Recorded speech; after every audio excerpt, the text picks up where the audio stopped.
大家好，我是夏妈。今天熬的这一锅番茄肉酱的做法，你学会后就不用出去吃那种10几块钱、20块钱一份的番茄意面了。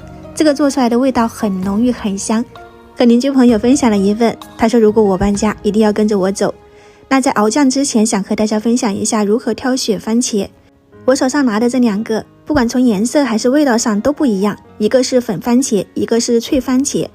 今天熬酱我们就用左手边这个粉番茄，它的出酱率高，而且味道也浓郁。那么如果你家里有这个普罗旺斯的话呢，就更好了，这个出沙率就更高。还有一种这种连体的圣女果，也可以用来做番茄酱，也是很好吃的。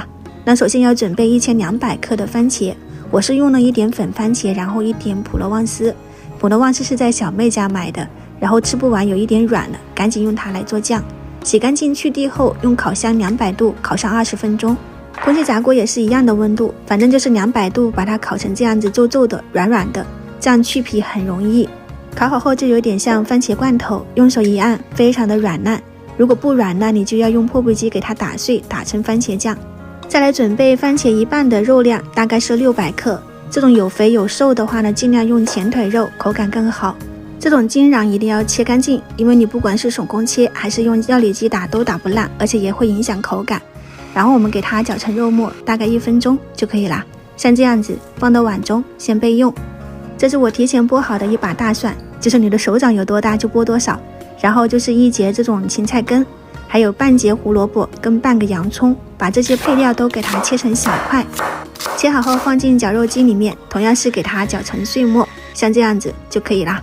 接下来全部都准备好了，可以开始熬酱啦。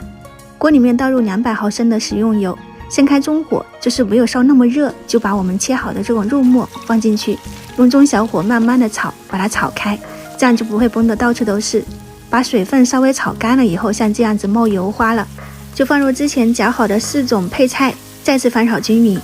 这个时候可以开大火，要把这些配菜的香味全部都要激发出来。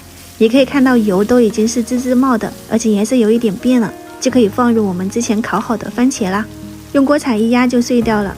如果家里有那种新疆的整块的番茄罐头，你就用那个熬，又方便，也不用自己烤番茄啦。全部给它压碎了以后，就可以开始来调味。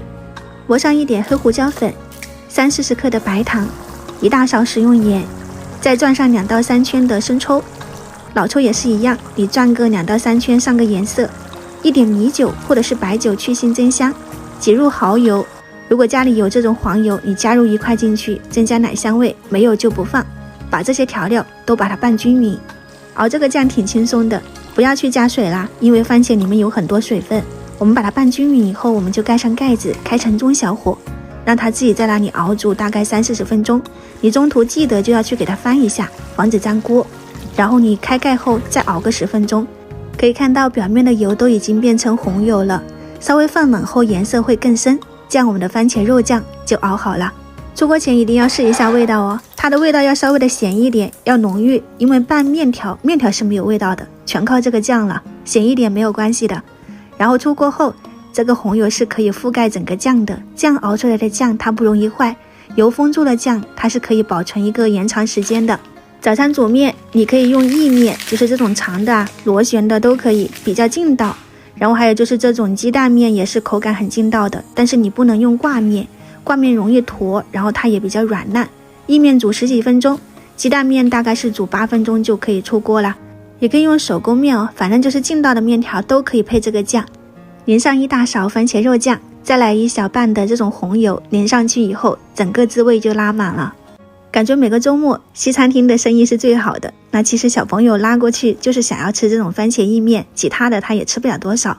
那么如果自己学会了这个肉酱的做法，在家里面随时随地都能吃到。如果你也想吃，可以把这个视频点赞收藏起来，在家里面去尝试一下。